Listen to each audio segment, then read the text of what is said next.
Hello everyone. कैसे हैं आप सब। आशा करते हैं आप लोग बहुत अच्छे होंगे और आप लोगों की पढ़ाई बहुत अच्छे तरीके से चल रही होगी। तो मैं आज लेके आई हूँ कक्षा 10 का जीव विज्ञान का जो तीसरा लेसन है वो है जीव जनन कैसे करते हैं। तो आज हम बताएंगे जो जीव होते हैं वो अपना जनन जो है वो कैसे करते हैं।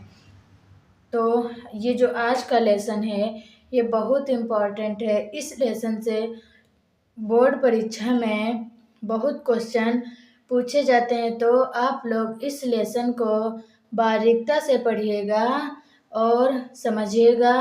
तो देरी ना करते हुए चलते हैं हम अपने टॉपिक की ओर।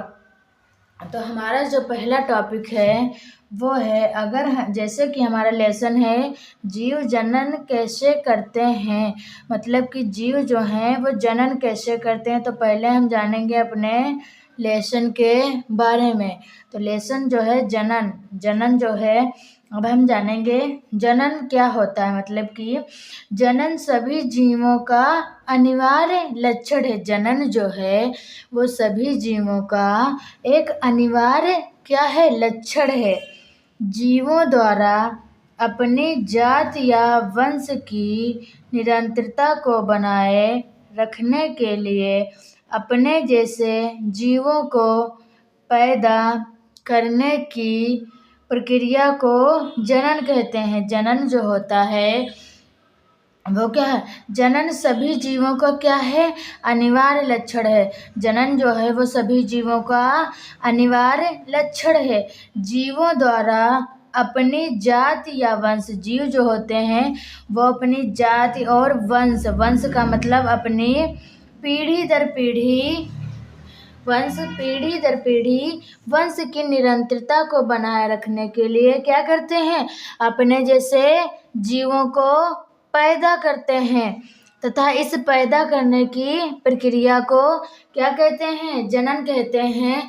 जैसे कि मनुष्य जो है वो अपने समान मनुष्य को जन्म देता है और जो हमारे जंतु हैं जैसे कि बकरी जो है वो अपने समान ही अपने बच्चों को जन्म देती है, ना कि वो दूसरे की जाति के बच्चों को जन्म देती है। तो अब हम जानेंगे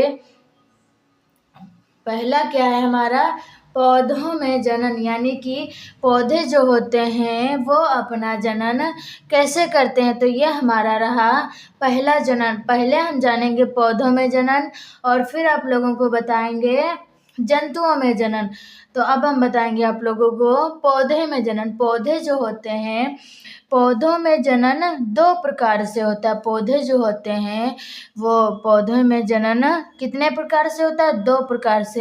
ये बहुत very important question UP board exam सन 2026। ये जो है हमारा लैंगिक एवं अलैंगिक जनन जो है ये हमारा वेरी इम्पॉर्टेंट क्वेश्चन है। क्या, यूपी बोर्ड एग्ज़ाम जो जिन बच्चों के अभी फरवरी में से एग्ज़ाम है उन लोगों को ध्यान से पढ़ना है। जैसे कि अलैंगिक व लैंगिक जनन किसे कहते हैं, ये जो क्वेश्चन है ये बोर्ड पेपर में बहुत बार पूछा गया है। तो जो क्वेश्चन ज़्यादा बार रिपीट होते हैं वो क्वेश्चन आप लोग ध्यान से पढ़कर जाना और अच्छे से अच्छा लिखना और अच्छे मार्क्स लेके आना।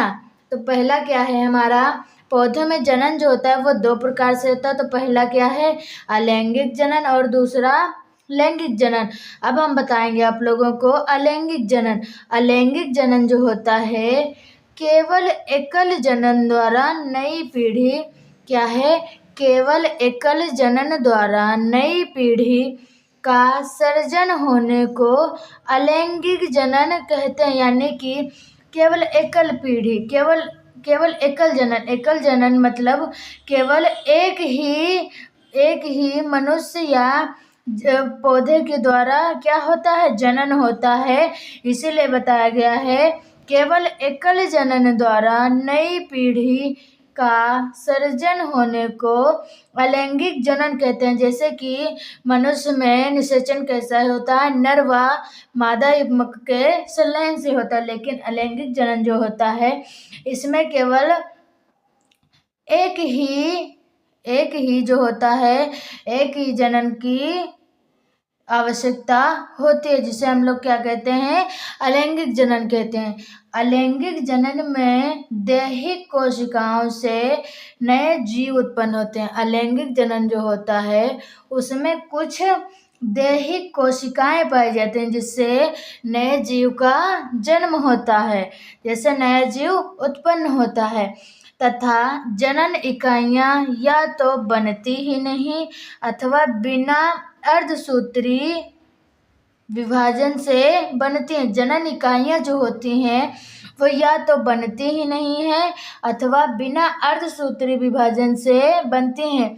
मतलब कि इसमें जब वो जो जनन इकाइयां होती हैं वो या तो केवल बनती ही नहीं है या इसमें अर्धसूत्री विभाजन होता है, जिसके द्वारा इसमें क्या बनती है, जनन इकाइयां बनती हैं। और जनन हमारा अलैंगिक जनन अर्धसूत्री विभाजन से जब जनन इकाइयां बनती तभी हमारा अलैंगिक जनन होता है, जिसे हम लोग सामान्यतः क्या कहते हैं, अलैंगिक जनन कहते हैं। अलैंगिक जनन सामान्यतः निम्न प्रकार से होता है।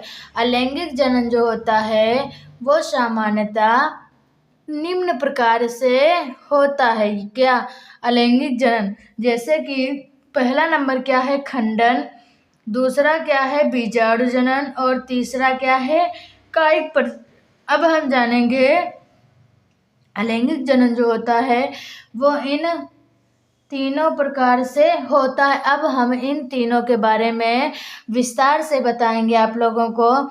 तो पहला जो है खंडन, खंडन में यानी कि बताएंगे खंडन के बारे में। निम्न वर्गीय पादपों शैवाल के तंतु विभिन्न कारणों से दो या अधिक भागों में टूट जाते हैं। खंडन का मतलब ही होता है टूटना। खंडन का मतलब क्या होता है, टूटना। तो क्या लिखा है, निम्न वर्गीय, मतलब कि कुछ प्रकार के पादप शैवाल के तंतु जो होते हैं वो विभिन्न कारणों से, कुछ कारण हो जाते हैं जिससे दो या अधिक भागों में टूट जाते हैं। कुछ कारण होते हैं जिससे ये दो या अधिक भागों में क्या हो जाते हैं, टूट जाते हैं। तथा प्रत्येक भाग वृद्धि करके पूर्ण तंतु बना लेते हैं। तथा जो प्रत्येक भाग टूटता है, इसका तंतु विभिन्न कारणों से अधिक भागों में टूट जाता है। तंतु जब टूटता है तो उसका प्रत्येक भाग जो होता है वो वृद्धि करके पूर्ण तंतु बना लेता है। जब कारणों से पादप शैवाल के तंतु टूटते हैं तो उसका तंतु टूटता है तो वो कई टुकड़ों में टूट जाता है। तो उसके जो टुकड़े होते हैं वो वृद्धि करके पूर्ण तंतु बना लेते हैं, जिसे हम लोग क्या कहते हैं, खंडन कहते हैं। समझ में आ रहा होगा मेरे प्यारे बच्चों, ध्यान से समझना। आशा करते हैं आप लोग अच्छी तरीके से समझ रहे होंगे और हम भी समझाने की कोशिश करें। तो अगला टॉपिक है हमारा, अगला टॉपिक क्या है, बीजाणु जनन। बीजाणु जनन, अब खंडन के कुछ उदाहरण हैं। खंडन जो होता है, खंडन किस किस में पाया जाता है। खंडन का मतलब ही टूटना, उसके तंतु टूटते हैं व उसके जो छोटे छोटे टुकड़े होते हैं वो वृद्धि करके एक पूर्ण रूप से बन जाते हैं तंतु, जिसे हम लोग क्या कहते हैं, खंडन कहते हैं। खंडन का उदाहरण है स्पायरोगायरा। स्पायरोगायरा एक होता है पौधा जिसमें खंडन होता है, इसीलिए उदाहरण में बताए गए हैं स्पायरोगायरा। और आदि भी कुछ पौधे होते हैं जो कि नहीं लिखे हैं। दूसरा टॉपिक क्या है हमारा, बीजाणु जनन। बीजाणु जनन, अब हम बताएंगे आप लोगों को बीजाणु जनन क्या होता है। बीजाणु जनन शैवाल ब्रायोफाइटा टेरिडोफाइटा में बीजाणु जनन द्वारा विभिन्न प्रकार के बीजाणुओं का निर्माण होता है। ये जो बीजाणु जनन होता है शैवाल, ब्रायोफाइटा, टेरिडोफाइटा में बीजाणु जनन द्वारा विभिन्न प्रकार के बीजाणुओं का निर्माण होता है। ये जो बीजाणु होते हैं इसमें जब बीजाणु जनन होता है तो उससे विभिन्न प्रकार के बीजाणुओं का निर्माण होता है। बीजाणुओं का प्रकीर्णन, बीजाणु जो होते हैं उनका प्रकीर्णन जल या वायु द्वारा होता है। बीजाणु जो होते हैं उनका प्रकीर्णन किस प्रकार होता है? जल तथा वायु द्वारा होता है, जिसे हम लोग सामान्यतः क्या कहते हैं? बीजाणु जनन कहते हैं। समझ में आ रहा है? फिर से एक बार बता दे रहे हैं। बीजाणु जनन जो होता है वो शैवाल, ब्रायोफाइटा, टेरिडोफाइटा में बीजाणु जनन द्वारा विभिन्न प्रकार के क्या करता है? बीजाणुओं का निर्माण करता है। बीजाणुओं का प्रकीर्णन जो होता है, बीजाणुओं का निर्माण किस प्रकार होता है? जल या वायु द्वारा होता है, जिसे हम लोग सामान्यतः क्या कहते हैं? बीजाणु जनन कहते हैं। अगला टॉपिक है हमारा कायिक प्रजनन। कायिक प्रजनन द्वारा ये हमारे अलैंगिक जनन के प्रकार होते हैं। अलैंगिक जनन के प्रकार हैं तथा अलैंगिक जनन इतने प्रकार से हो सकता है, इसीलिए बताएंगे। तो तीसरा नंबर हमारा क्या है? कायिक प्रजनन। कायिक प्रजनन जो है पौधों में अलैंगिक जनन प्रमुखतः कायिक प्रजनन विधि से होता है। कायिक प्रजनन विधि का मतलब है कुछ पौधे जो होते हैं, पौधों में अलैंगिक जनन जो होता है वो प्रमुखता क्या होता है? कायिक प्रजनन विधि से ही होता है। जैसे आलू, गुलाब आदि में कायिक जनन होता है। आलू में क्या होता है? कायिक का मतलब है जिनमें छोटी छोटी कलियां निकल आती हैं। आलू को ज़्यादा दिन तक रखे रहो तो उसमें छोटी छोटी कलियां निकलने लगती हैं तथा उस आलू को अगर आप जमीन में लगा देते हैं तो वो एक पूर्ण पौधे का रूप धारण कर लेता है। इसीलिए इसे क्या कहा गया है? इसमें कायिक प्रजनन होता है। और गुलाब जो होता है, गुलाब की टहनी को काट के अगर उसकी कलम बना के लगा दिया जाए तो वो भी एक पूर्ण पौधे का रूप ले लेता है। इसलिए इसे कायिक प्रजनन के अंतर्गत आता है। अब ये जो है हमारा, ये है लैंगिक जनन। लैंगिक जनन जो होता है वो अब हम बताएंगे आप लोगों को। वो था हमारा लैंगिक जनन, और ये क्या है? लैंगिक जनन। लैंगिक जनन वह जैविक प्रक्रिया है। क्या? लैंगिक जनन। लैंगिक जनन वह जैविक प्रक्रिया है जिसमें दो भिन्न जनक का मतलब नर और मादा, दो भिन्न जनक यही होते हैं, नर और मादा की जनन कोशिकाओं का मतलब युग्मकों के संलयन से एक नए जीव की उत्पत्ति होती है। मतलब कि वह जैविक प्रक्रिया का मतलब जो सजीवों में होती है वह जैविक प्रक्रिया जिसमें दो भिन्न जनक का मतलब नर व मादा, ये हमारे दो भिन्न जनक हो गए। नर व मादा की जनन कोशिकाएं जो होती हैं वो युग्मकों के ही संलयन से, जनन कोशिकाएं क्या होती हैं? जनन कोशिकाओं का मतलब युग्मकों के संलयन से नए जीव की उत्पत्ति होती है। युग्मक जो होते हैं उनके संलयन से क्या होती है? नए जीव की उत्पत्ति होती है तथा इसमें निषेचन के बाद क्या बनता है? युग्मनज का मतलब जाइगोट मतलब भ्रूण। तो इसमें जब निषेचन होता है उसके बाद क्या बनता है? युग्मनज बनता है, जिसे हम लोग क्या कहते हैं? लैंगिक जनन कहते हैं। मतलब कि नर व दो भिन्न जनक जैसे कि नर व मादा युग्मकों के संलयन से नए जीव की उत्पत्ति होना तथा निषेचन के बाद युग्मनज जाइगोट भ्रूण बनता है, जिसे हम लोग क्या कहते हैं? लैंगिक जनन कहते हैं। आप लोगों को समझ में आ रहा है? अगर कोई डाउट हो तो आप लोग कमेंट बॉक्स में पूछ सकते हैं, हम आप लोगों का डाउट क्लियर कर देंगे। तो इसे हम लोग क्या कहते हैं, लैंगिक जनन कहते हैं। लैंगिक जनन जो होता है वो भी कई प्रकार का होता है। जैसे कि लैंगिक जनन को निम्नलिखित 4 भागों में बांटा जा सकता है। लैंगिक जनन जो होता है उसे कितने भागों में बांटा जा सकता है, 4 भागों में बांटा जा सकता है। पहला क्या है, युग्मक जनन। अब हम आप लोगों को बताएंगे युग्मक जनन क्या होता है। युग्मक जनन जो है अर्धसूत्री विभाजन द्वारा अगुणित युग्मक कोशिका का निर्माण युग्मक जनन कहलाता है। मतलब कि अर्धसूत्री विभाजन जब होता है उसके द्वारा अगुणित युग्मक, अगुणित का मतलब बहुत अनेकों युग्मक कोशिका का निर्माण, जो अनेक युग्मक होते हैं वो कोशिका का निर्माण करते हैं, जिसे युग्मक जनन कहलाता है। जिससे ये क्या कहलाता है, युग्मक जनन कहलाता है। मतलब कि जब अर्धसूत्री विभाजन होता है उसके बाद अगुणित मतलब अनेक युग्मक कोशिका का निर्माण, जब अनेक युग्मक होते हैं वो कोशिका का निर्माण करते हैं, जिसे हम लोग क्या कहते हैं, युग्मक जनन कहलाता है। तथा यह 2 प्रकार का होता है। युग्मक जनन जो होता है यह कितने प्रकार का होता है, 2 प्रकार का होता है। ये भी बहुत इम्पोर्टेंट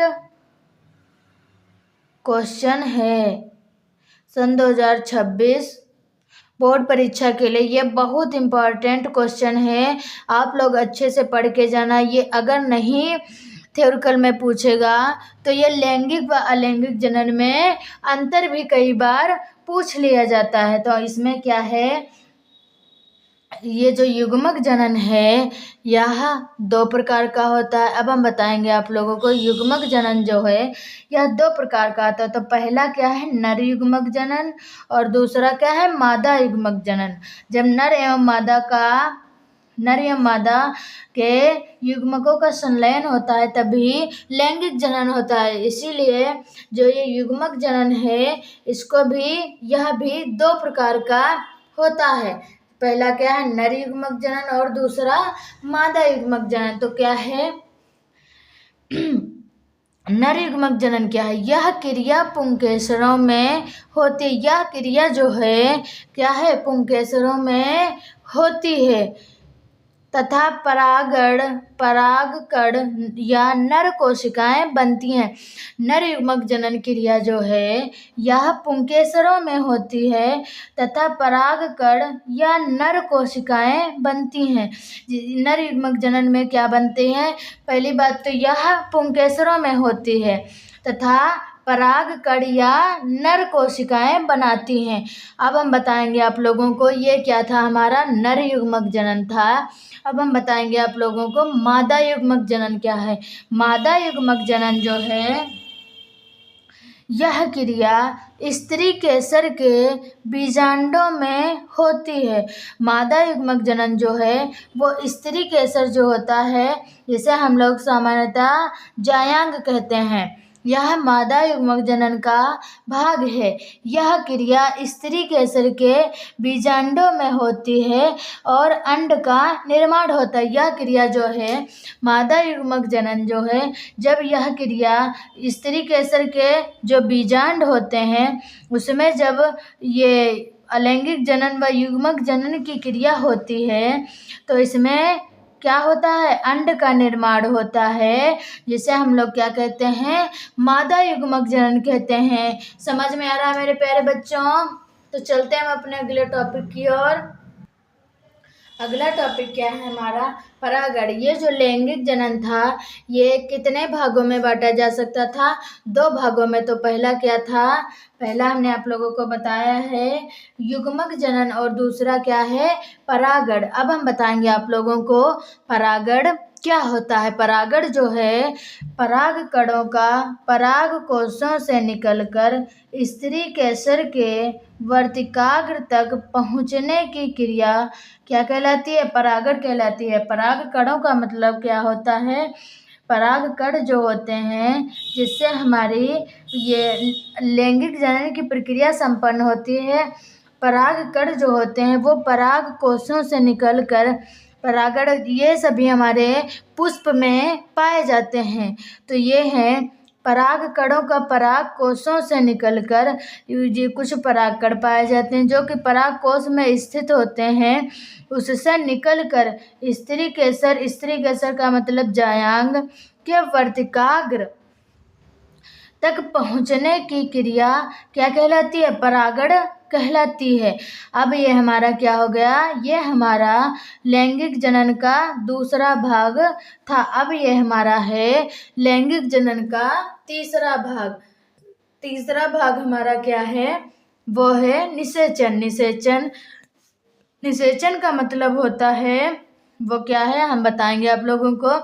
नर तथा मादा युग्मकों केंद्रकों के मिलने से द्विगुणित युग्मनज जायगोट का निर्माण होता है। जैसे कि नर तथा मादा युग्मक जब मिलते हैं तो उसमें द्विगुणित युग्मनज का मतलब जायगोट होता है।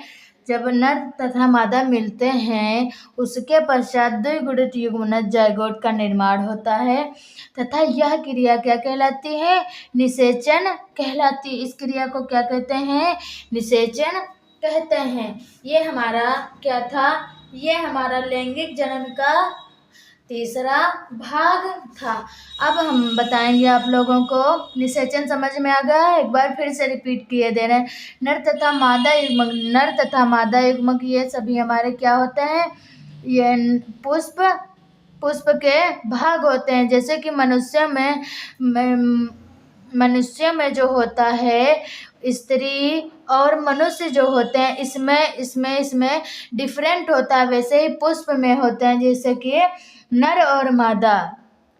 तो नर तथा मादा युग्मकों केंद्रकों के मिलने से द्विगुणित युग्मनज जायगोट का निर्माण होता है। यह क्रिया निषेचन कहलाती है। यह हमारा लैंगिक जनन का तीसरा भाग था। फिर है लैंगिक जनन का चौथा भाग तथा इन सभी क्रियाओं के द्वारा क्या होता है? अंत में बीज व फलों का निर्माण होता है। जब ये सभी क्रियाएं हो जाती हैं तो अंत में बीज व फलों का निर्माण होता है। अब है हमारा पुष्पी पौधों में लैंगिक जनन। पुष्पी पौधे जो होते हैं उनमें लैंगिक जनन किस प्रकार होता है? तो मेरे प्यारे बच्चों, आप लोगों को हम भी बताएंगे। पुष्पी पौधों में लैंगिक जनन जो है वो किस प्रकार होता है। तो पहले तो हम जानेंगे पुष्प के बारे में। पुष्प की संरचना ये हमारी क्या है?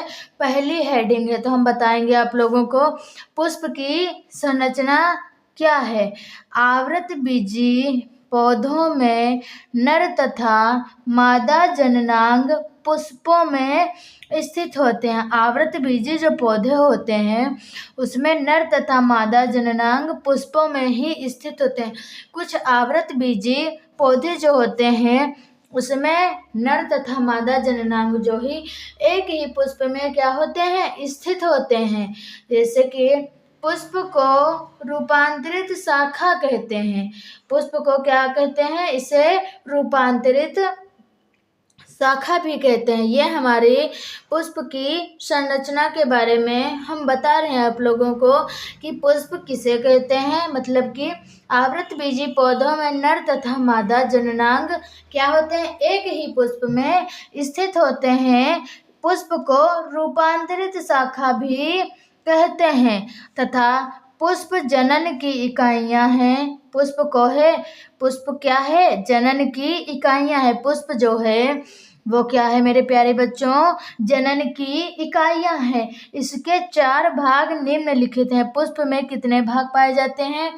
पुष्प में जो है 4 भाग पाए जाते हैं। तो इन चारों भाग के बारे में हम आप लोगों को बताएंगे। पहला भाग क्या है? दलपुंज। पुष्प की संरचना अभी हम आप लोगों को दिखाएंगे तो अच्छे से समझ में आ जाएगा। पहला क्या है? दलपुंज है। और दूसरा क्या है? बाह्य दलपुंज है। और तीसरा क्या है? तीसरा है हमारा पुमंग। और चौथा है हमारा जायांग, मतलब कि दलपुंज होता है, एक बाह्य दलपुंज होता है, एक पुमंग होता है और एक जायांग होता है। पुमंग का मतलब होता है पुंकेसर तथा जायांग का मतलब होता है स्त्री केसर। मतलब कि ये हमारा नर भाग है और ये हमारा मादा भाग है। तो हम बताएंगे आप लोगों को दलपुंज क्या है, दलपुंज का क्या कार्य होता है, जो कि ये पुष्प के भाग के अंतर्गत आता है। दलपुंज जो होता है वो रंगीन परागण की क्रिया के लिए कीटों को आकर्षित करने का कार्य करते हैं। दलपुंज जो होते हैं वो रंगीन परागण जो होते हैं, रंगीन परागण की क्रिया के लिए, रंगीन परागण जो होते हैं उनकी क्रिया के लिए कीटों को अपनी ओर क्या करते हैं, आकर्षित करने का कार्य करते हैं, जिन्हें हम लोग क्या कहते हैं, दलपुंज कहते हैं। अब हम बताएंगे आप लोगों को बाह्य दलपुंज। ये मोस्ट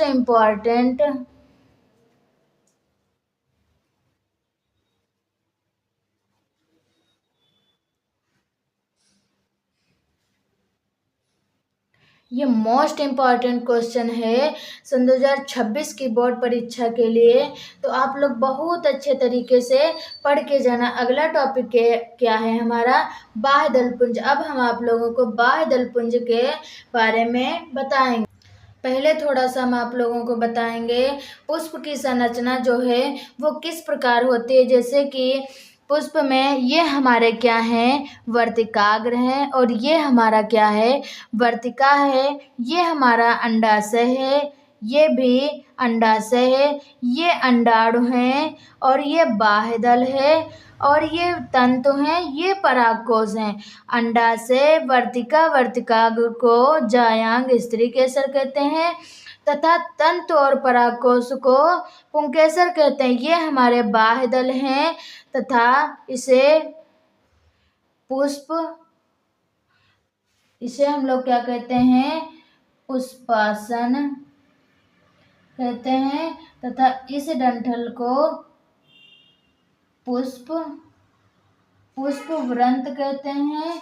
ये हमारा क्या था, ये हमारा बाह्यदल था और ये हमारा क्या है, इसे हम लोग दल भी कहते हैं, जिसे हम लोग क्या कहते हैं, दल भी कहते हैं। तो समझ में आ रहा होगा आप लोग अपने मॉडल या बुक में इसका डायग्राम देख के अच्छे तरीके से समझ जाना। तो हमारे पुष्प का दूसरा भाग जो है, पुष्प का दूसरा भाग क्या है, वो है बाह्य दलपुंज, जो कि ये रहा हमारा बाह्य दलपुंज।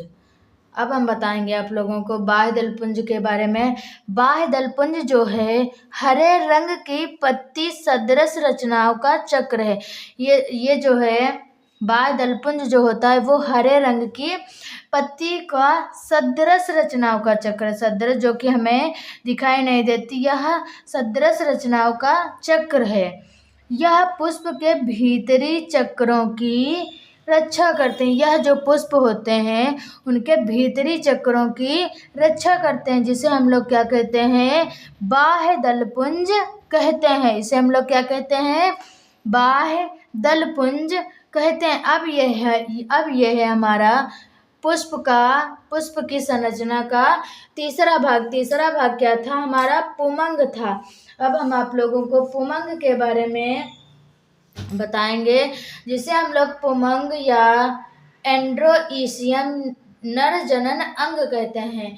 पुमंग को क्या कहते हैं, पुमंग या एंड्रोईशियम नर जनन अंग कहते हैं। तो इसके बारे में हम आप लोगों को बताएंगे। पुमंग जो है, पुमंग की प्रत्येक इकाई को पुंकेसर कहते हैं।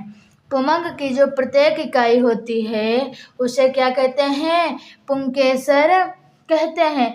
इसीलिए ये पुष्प के नर जनन अंग के अंतर्गत आता है। पुमंग की प्रत्येक इकाई को पुंकेसर कहते हैं। पुंकेसर का अगला फूला हुआ भाग परागकोश कहलाता है।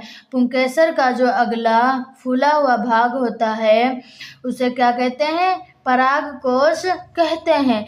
परागकोश या एंथर के अंदर नर युग्मक या परागकण ये जो परागकोश के अंदर एंथर के अंदर नर युग्मक या परागकण होते हैं, जिन्हें हम लोग क्या कहते हैं, नर युग्मक या परागण कहते हैं। ये सभी क्या होते हैं, परागकोश के अंदर पाए जाते हैं। अब है हमारा परागकण में एक सूत्री नर केंद्रक होता है।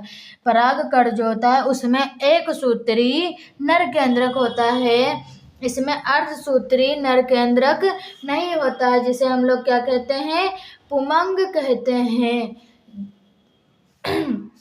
जिसे हम लोग क्या कहते हैं, पुमंग कहते हैं। समझ में आ रहा है मेरे प्यारे बच्चों?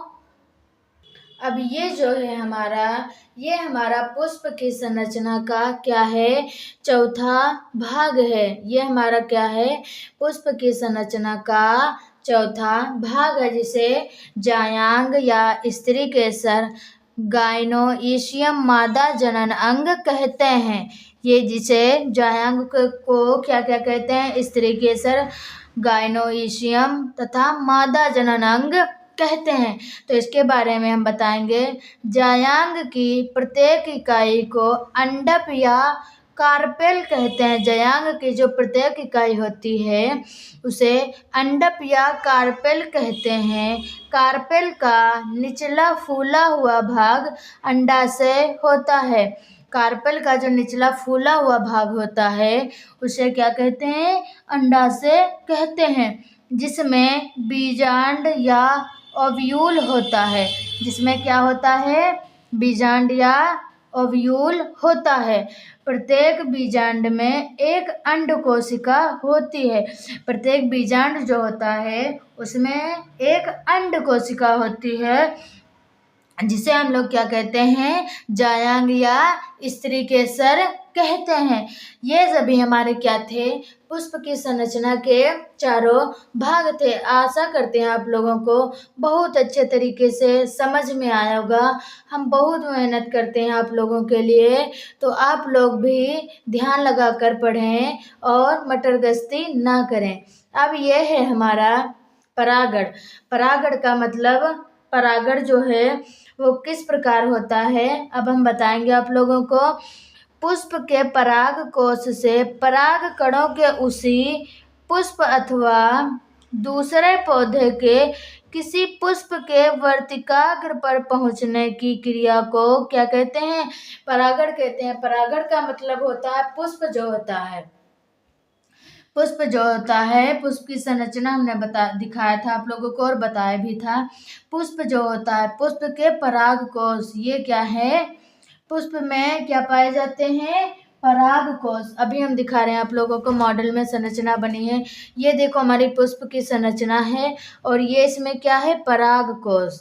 ये हमारा क्या है, ये हमारा पराग कोश है। तो क्या लिखा है, पुष्प के पराग कोश से परागणों के उसी पुष्प अथवा, देखो परागण जो होते हैं वो उसी पुष्प अथवा दूसरे पौधे के किसी पुष्प के, दूसरा पौधा जो होता है उसके किसी पुष्प के वर्तिकाग्र तक पहुंचने की क्रिया को क्या कहते हैं, परागण कहते हैं। समझ में आ रहा है मेरे प्यारे बच्चों? क्या कहते हैं इसे, परागण कहते हैं। परागण जो होता है, परागण भी कई प्रकार से होता है। तो यहाँ पे कितने प्रकार लिखे हैं, परागण 2 प्रकार के होते हैं। परागण जो होते हैं वो 2 प्रकार के होते हैं। पहला हमारा क्या है, पहला है स्वपरागण तथा दूसरा क्या है, परपरागण। अब हम इन दोनों के बारे में जानेंगे। स्वपरागण किसे कहते हैं, व परपरागण किसे कहते हैं। तो स्वपरागण के बारे में हम बताएंगे आप लोगों को। स्वपरागण जो होता है, जब एक पुष्प के परागकण उसी पुष्प के वर्तिकाग्र पर या उसी पौधे के अन्य पुष्प के वर्तिकाग्र पर पहुंचते हैं। जैसे कि जब एक पुष्प के परागकण जो होते हैं, जैसे कि एक पुष्प में बहुत से, एक पौधा जो होता है पुष्प का, उसमें बहुत से पुष्प क्या होते हैं, लगे होते हैं। जैसे कि बताया गया है, जब एक पुष्प के परागकण उसी पुष्प के वर्तिकाग्र पर, यानी कि उसी पुष्प के जो है वर्तिकाग्र पर, या उसी पौधे के अन्य पुष्प, यानी उसी पौधे में जो दूसरे पुष्प लगे होंगे, उन्हें अन्य पुष्प के वर्तिकाग्र पर क्या करते हैं, पहुंचते हैं, तो इसे स्वपरागण कहते हैं। तो इस क्रिया को क्या कहते हैं, स्वपरागण कहते हैं। द्विलिंगी पुष्पों में स्वपरागण या परपरागण हो सकता है। द्विलिंगी पुष्प जो होते हैं उनमें क्या स्वपरागण या परपरागण हो सकता है। अब इसके कुछ उदाहरण हैं। उदाहरण का मतलब किन पुष्पों में स्वपरागण होता है, जैसे कि उदाहरण के तौर पर क्या दिया गया है, कनकौआ। कनकौआ एक पौधा होता है जिसमें स्वपरागण होता है। तथा गुलमेहंदी। गुलमेहंदी पुष्प जो होता है ये आसानी से आप लोगों को देखने में मिल जाएगा, तो आप स्वपरागण की क्रिया इस पुष्प से समझ सकते हैं। और तीसरा क्या है, बनफसा। और चौथा क्या है, मूंगफली। पांचवा क्या है, खट्टी बूटी। खट्टी बूटी जो होती हैं उनमें भी स्वपरागण होता है। खट्टी बूटी आदि ये सभी हमारे स्वपरागण के अंतर्गत आती हैं। अब हम आप लोगों को अगला टॉपिक बताएंगे। अगला टॉपिक क्या है हमारा, वो है परपरागण। अब हम आप लोगों को परपरागण के बारे में बताएंगे।